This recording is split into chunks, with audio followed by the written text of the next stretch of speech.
তারপরে আমার মেজে ভাই মারা গেছেন, বড় ভাই মারা গেছেন। তখন মেজে ভাইয়ের বড় ভাই এই বাসায় এসে এই বাড়ি এসে জন্ম হয়েছে। তাই বোঝেন কতদিন আমরা ছেড়ে দিয়েছিলাম, ওই মাঝারে ছেড়ে দিয়েছিলাম। কিন্তু ওই জায়গা পরে ছেড়ে দেওয়ার সময় ওরা যাবে কোথাও বেশি বেড়ায়, তখন ওখানে বসতে দিয়ে আসলো, বসতে দিল, ওখানে একটা সাইড করে দিয়েছি। এখন আমরা একটা জমি রাখতেছি সবাই, গ্রামবাসী মানে আমাকে এই মহল্লাবাসী। আর আমাদের পাড়া তো 12 রকম চাকরি দেবী, বুঝছেন। তারাও সাহায্য করছে, আমার একটা পক্ষে সম্ভব না তো, তারাও সাহায্য করে 5 লোকেরও মাটি দিচ্ছে টুকি। কারণ পুরোটা একেবারে করে ওই ঘরটা যে মাঝে একটা ঘর রয়েছে না বাংলা, ওই ঘরটা রবিবার দিন সরাই দিচ্ছি, দিয়ে আপাতত ক্লিয়ার করে ফেলবো, বুঝছেন। আমরা দেখো কোথার থেকে, আমার বড় ভাইরও দেখে নেই, আমার আব্বা দেখিছে, আব্বার বাপ দাদা, আব্বার বাপ দেখিছে, ওনারা দেখিছে। এটা সম্পর্কে একটু দ্বিতীয় আমার মোবারক আলী আমাকে পীর সাহেব, এরা জন্মসাল তো বিতর্কিত, এরা জন্মসাল এটা হচ্ছে সব ব্রিটিশ আমলের। হাত সাহেবের মা দেখেছে আমি মোবারক সাহেবের, তাহলে সেটা ব্রিটিশ আমলে না, ব্রিটিশ আমলের। ওনার জন্ম মৃত্যু ব্রিটিশ আমলেই, সে যে শতাব্দীতেই হোক আর যে সালেই হোক। কিন্তু উনি ওই যে আমাদের বড় মাদ্রাসা আছে ভারতের কোনটা তো দেওবন্দ থেকে উনি লেখাপড়া শিখেছে। ওনার এডুকেশন যাই থাক না কেন দেওবন্দের, তাহলে দেওবন্দে তো নিশ্চয়ই ইউনিভার্সিটি লেভেলে লেখাপড়া, তদান্তরিকার দেশের যে ক্লাসই হোক আর যাই হোক, উনি দেওবন্দ থেকে লেখাপড়া শিখেছেন। আর ওনার ভিতর বীরত্ব খুব জাগ্রত ছিল। যারা দেখেছে আমাকে মুরব্বীরা সেরকম অ্যাক্টিভিটিস আধ্যাত্মিক উনি জাগ্রত অনেক কিছু করেছে। যেমন সমুদ্রে নৌকোডুবে যাচ্ছে, নৌকোডুবে যাচ্ছে, নদীতে দিব্য চোখে দেখতেছে, এবং সেখান থেকে দাবা দেওয়া ডিশ দিয়ে পানি ছাড়তেছে, সেটা কার্যকরী। এরকম কিছু নমুনা আছে। আমাদের এই প্রচুর কুমির ছিল, কুমিরের গাইতে আমরা নামতে পারি নেই। সচরাচর মানুষ নদীর সাথে জীবনযাপন খুব ব্যাহত হতো। ওনাকে ধরেছে এই যে কুমিরের হাতে বাঁচতে পারি না। ওই যে নদীর নামক একটা গল্প শুনছেন না, সেটাও রিলেটেড এই মধ্যবর্তীর সাথে, তাই তো? তা এই অবস্থার ওই সময় ওই প্রেক্ষাপটে এই পীর সাহেব আল্লাহর কাছে দোয়া করলেন, আল্লাহ এই কুমির হাত থেকে আমার এলাকা বাঁচাও। তো যে কোনো কারণে কুমিরগুলো হারাই গেল বা চলে গেল, সমুদ্রে যাক নদীর জায়গা যেখানে যাক থাকলেও আস্তে আস্তে আস্তে আস্তে চলে গেছে তারা, সে কুমিরগুলো। এটা একটা ওনার আধ্যাত্মিকতার শক্তি। এইভাবে আমাদের এই জনপদে ওনার একটা দারুণ সুনাম আছে আধ্যাত্মিকতার দিক থেকে। এবং উনি ওই মাদ্রাসা দেওবন্দ মাদ্রাসা ছাত্র ছিলেন। এখানে উনি স্কুল কলেজ কিছু করেন, ওনার ওই মানে আপনার আধ্যাত্মিকতা দিয়ে বহু কাম করেছে এই জনপদে, খুব উপকার করছে। মানে পীর সাহেব ওনার ওরসা সবকিছু আমাদের এখানে রীতিমতো কতই কোন সাথে বাংলা মানে মারা গেছেন উনি। সাধারণত যেটা সেটা বলা হয়েছে যে 1918 বা 19 সালের দিকে, হ্যাঁ ওনার ওরসা 22 মাঘ মারা গেছেন। ওই দিন আমরা ওরস করি। আবার ওই দিনে মৃত্যুর ঘটনাও একটা আছে এরকম আমাদের সমাজে আছে, যে উনি এখানে মারা গেছেন, অলরেডি ডেড অফ বডি পড়ে রয়েছে, অথচ কিছু লোক দেখছে, বেশ কিছু লোক দেখছে উনি মধুমতি নদী পার হয়ে মাঝে নৌকায় পার হয়ে উনি উপর চলে গেলেন, অথচ ইনি কিন্তু ডেথ। ওই যে জাগ্রত যেটা বলছে যে উনি এই জনপদের তো শোনেন ডাক, এক সময় ওই 1819 সালে মারা গেলে বা 20 সালে মারা গেলে তার আগে এই জনপদে তো ডাক্তার ওষুধ বলে কিছু ছিল না। আপনাকে এটা বুঝে নিতে হবে, কারণ আপনি লোহাগাড়া কোথায় লাউড়ে কোথায় আপনি বোঝেন এটা। এখানে ডাক্তার ওষুধের কোনো ব্যবস্থা ছিল না।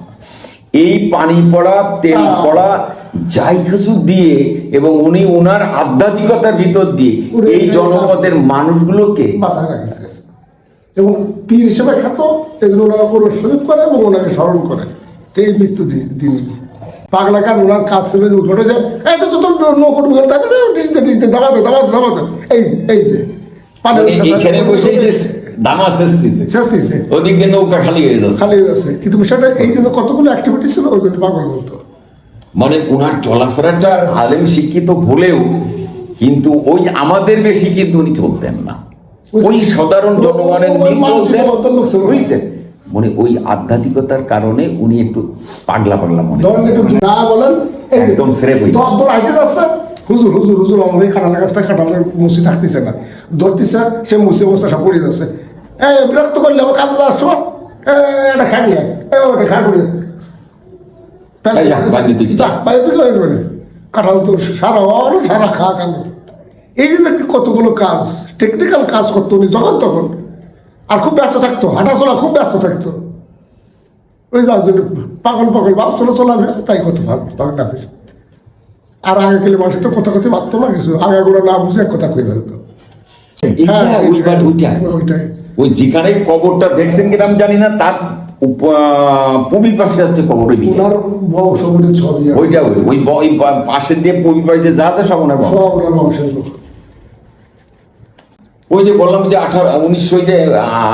19 বা 20 সালে উনি মারা গেছেন কথিত মানে বলে যে 19 সালেই মারা গেছেন উনি 1919 বিষয় আছে কি মরিচে কি জানো না এইটা আমি বলতে পারবো না ঘরের ভিতর অজ্ঞাত মরিচে না জানা সকলের সামনে ইন্তেকাল করছে তবে উনি মরে যাওয়ার পর লোকজন ওনারা দেখেছে বয়লমারির থেকে আসতেছে পার হয়ে বয়লমারির থেকে লাউড়ের লোক বাড়ি আসতেছে কথাটা বুঝে রাখেন বয়লমারির থেকে লাউড়ের লোক ফিরে আসতেছে সন্ধ্যার আগে বিকালবেলা আর উনি নৌকায় পার হয়ে চলে যাচ্ছেন ওরা মালিকের নৌকায় চলে যাচ্ছেন ওই লাউড়ের লোক এসে দেখছে লাউড়ের লোক বাজারে এসে শুনিছে পাগল পীর মারা গেছে তখনই তাদের কেবল পার হয়ে আসলাম মধুমতি নদী পার হয়ে চলে বলে আমরা দাঁড়াই সব দেখে আসলাম আর এখন মারা গেছে সকাল 11টায় এ কি করে এরকম ঘটনা অনেক ঘটনা আছে সৈয়দ আবু তালেব এরকম ছিল আমরা দেখছি এই ভদ্রলোক দেখছি আমরা এটা আমাদের 1970 সালে মারা গেছে ভদ্রলোক এরা জন্ম কত সালে জানি না 70 সালে মারা গেল এই তো ওই জায়গা গেল সৈয়দ আবু তালেব ইনি একজন সাহেব নামে পরিচিত সাহেব বলে একটা কথা আছে তো ওরা তো সৈয়দের ভিতর উনি একজন সাহেব নামে জ্ঞাত একটা কথা আমার মনে আছে মনে হয় লাউডি গেলে সকলেই কয় সবাই দেখা লোক তো ইনি সবার পরিচিত লোক যে পৌরস শরীফ হবে 22 মাঘ পৌরস হবে আকাশে প্রচন্ড মেঘ আমাদের স্থানীয় চেয়ারম্যান এবং মেম্বাররা সবাই ধরছে তো এই যে মেঘ হচ্ছে এই তো সব জলে যে মেঘটা করেছে মেঘে বৃষ্টি হলি পড়া ওই মুবারক আলী যেটা কথা বলছি ওই পাগলাপি ওনার পৌরস টোরস সব বেঁচতে চলে ঠিক সেইভাবেই ওনারে ধরছে এবার ঘটনাটা বলো যখন ধরছে যে উনি তো হুজুর কথা বলে তো আমাকে লাগান যে হুজুর মামা বলো পৌরস শরীফ তো হচ্ছে না এইভাবে এই বৃষ্টি নামে মামা আমি একটা লোকের সাথে কথা বলতে যে একটা ভদ্রলোক আছে তার সাথে আমি আর সব চলে যাবে কথা তবে উনি ঘাট ঠাট ঠোঁট মুছাই যান পরে কথা বলে লেপ গাইতে শোনেন তখন কিন্তু শীতকাল না একটু বৃষ্টি হয়েছে 2-3 দিন আগে একটু শীত আছে উনি তোমরা যাও আমি দেখতেছি ওটা চলে গেল উনি লেপ মুড়িতে বা কাঁথা মুড়িতে শোনেন শোয়ার পর আস্তে আস্তে আস্তে মেঘটা কেটে গেল এবং এমন রোদ্দুর উঠছে পাক্কা রোদ্দুর সেদিন শেষ আর সন্ধ্যে লাগে না সেই দিনে সন্ধ্যে আর লাগে না ব্যাপক লোকজন খাইয়ে চলে গেল রাইট করে জোসনা মানে বৃষ্টি আসলোই না কিন্তু হওয়া বৃষ্টি ফটো পড়ছে যখন শ্বাসে আল্লাহ ধ্যানে খাতা মুড়ি দিলেন সব ক্লিয়ার হয়ে গেল এবং ওর শরীরটা সহি চালামতে হলো বুঝছেন এই একটা আরো অনেক ঘটনা আছে তো আমরা আধ্যাত্মিক গুণের অধিকারী জাগ্রত লোক এরা মুখ দিয়ে যা বলেছে তাই হয়েছে ব্যাস একবার এই যে আমাকে কিন্তু এই ঘটনাগুলো কি আপনি হচ্ছে এই দলা খায় এই আমাকে আটকা দেবা ওনার তাপ্তি ওর শ্বশুর তা ওনাকে জানা গেছে আমাকে এলাকার লোকে কখনো ঈদের মাঠে নামাজ পড়ে নাই উনি নামাজ পড়ছে মদিনা শরীফ মক্কা শরীফে এরকম তথাকথিত একটা বাক্য আছে তা এর প্রমাণ এই ভদ্রলোক ঈদের দিন মানুষ তো আগের সেই পাকিস্তান আমলে ব্রিটিশ আমলে ঈদের দিন গোসল টোসল গরুরেও করায় নিজেরাও করে তাই আকাশে বাজ আসছে গোসল করাতে ভোরবেলায় গরু তখন দেখছে শ্বাসে খাল পার হচ্ছে ভাদ্র মাসে সেই ঈদটা হয়েছিল তো শাহজাহান কল জানে এখন যায় একটু ঘুরে আসি এই মাসেরতে তখন উনি ওই গেছে তো আর নাই নামাজ পড়ে ঈদের নামাজ পড়ে উনি বাড়ি ঘর গেছে নাই কছে ওনার ওয়াইফ কইছে গেছে তো একটু আগেই কখন আসে তো বলতে পারিনি তখন বলছে কী ব্যাপার উনি মাথায় ক্যাশ করছে ক্যাশ করে উনি গবেষণা করে আর 5 বছর করে তো আমরা তো কোনো দেইনি ওটা নামাজ পড়তে এ মাঠে পড়ে না ও মাঠে পড়ে না একান্নলি পড়ে না ডর পাড়া পড়ে না কোথায় তো পড়ে না, কিন্তু উনি এইভাবেও জানা যায় যে উনি কোথাও লাউড়ে কোনো মাঠেই নামাজ পড়ে না, ঈদের নামাজ কোথায় কোথায় পড়ছে। তারপরেও বাইদে ভাই উনি স্বীকার করছে কারোর কাছে যে আমি তো এইসব জায়গায় নামাজ পড়ি না, আমি নামাজ পড়ি মক্কা মদিনায় ওইদিক। যা হোক, এরও একটা প্রবাদ আছে ওনার, না আরো বহুত ঘটনা আছে। এরকম বহুত ঘটনা আছে যে আমরা অনেকটা জানি অনেকটা জানি না। এই দুইজন লোক আমাদের গ্রামের সর্বশ্রেষ্ঠ আধ্যাত্মিকতার অধিকারী। আপনার আর একটা ঘটনা আছে ওই সৈয়দ আবু তালেবের, ওনার মৃত্যুর সম্ভবত 10-11 বছর পরের ঘটনা, অর্থাৎ 70 সালে মারা গেছে, এটা 81 সালের ঘটনা।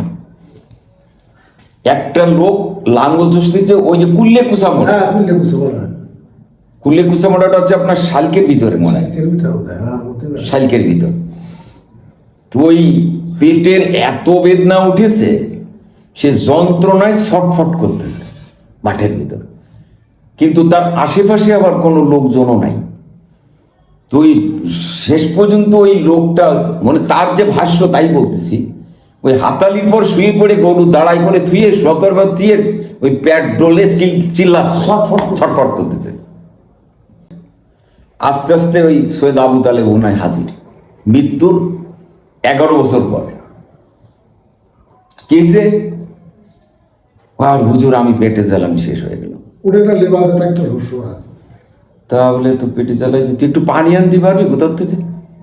বলে হুজুরে মাঠের মধ্যে পানি, কয়ে না আমি দাঁড়াচ্ছি, তোর গরু ঠেকায় রাখতেছি, তুই একটু পানি নিয়ে।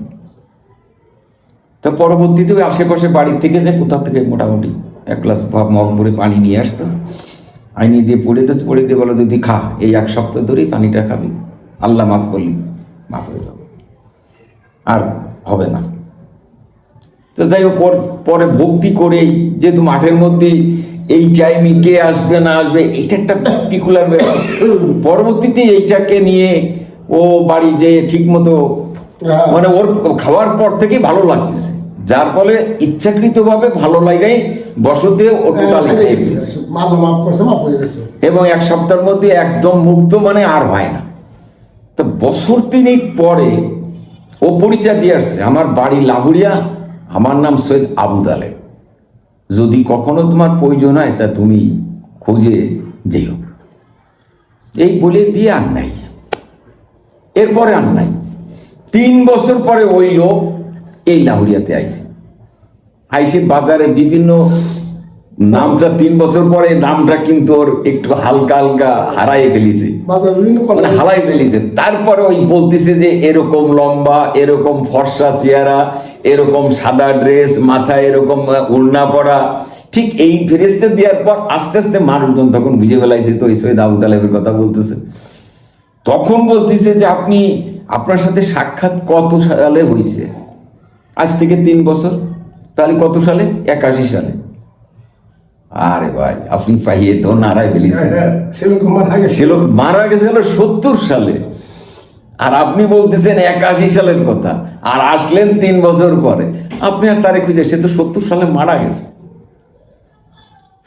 এটা হচ্ছে আমাদের সময়কার তথ্য।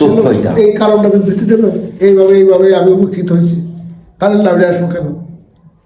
এরকম বহুত ঘটনা আছে বুঝছেন, যা আমরা অনেকে জানি অনেকে জানি না। যদিও আমরা দেখছি খুব বাল্য বয়সে। আর একটা সমস্যা হলো কি, আমাদের লাউরিয়াতে সে প্রবীণ সেই লোকগুলো এখন আর নেই, যারা আপনার কাছে ওনাদের যে রুহানি তথ্যগুলো দেবে। এই তথ্যটা দিতে পারতেন সৈয়দ আলী আফজাল সাহেব। আর একটা ফিরিস্তি বলি, আসলে কথা এলো প্রসঙ্গে আসলে খালি আসতে তাহলে থাকবে। এই আলী আফজাল সাহেবও দেওয়ান মাদ্রাসার ছাত্র।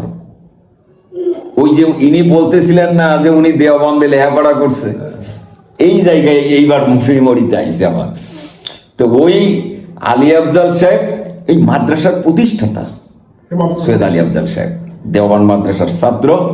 তো ওনার লেখাপড়ার জীবন যখন শেষ হয়ে গেছে, শেষ হয়ে যাওয়ার পর তখন উনি বিদায় আনতেছে, হুজুর টুজুর কাছে সবার কাছ থেকে বিদায় নিয়ে আসতেছে। তখন উনি বললেন ওনার যে হুজুর, মূল হুজুর, যে তুমি আমার কাছে দোয়া চাচ্ছ কেন? তোমারে তো আমি দোয়া করেই দিয়েছি, কিন্তু সৈয়দ মুবারক আলীকে কি চেনো? লাহুরিয়া বাড়ি, তোমাদের এলাকায় বাড়ি, বা লাহুরিয়া না, তোমাদের এলাকায় বাড়ি।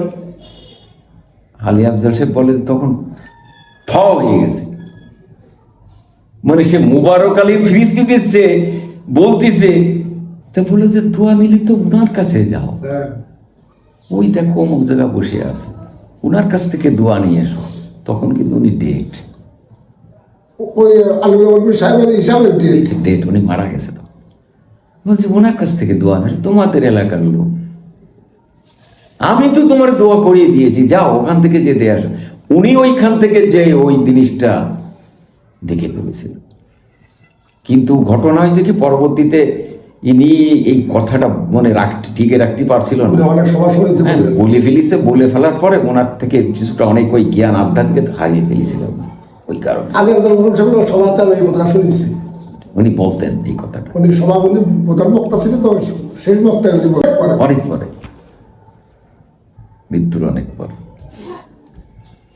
ওই চেহারা টেয়ারা গুলোই উনি ওইগুলো দেখে বুঝে উনি কনফিউশন হয়ে উনি আবার দেশে ফিরে আসছিলেন, যে আসলে কি মুবারক মারা গেছে নাকি, এরকম একটা কনফিউশনে ছিলেন।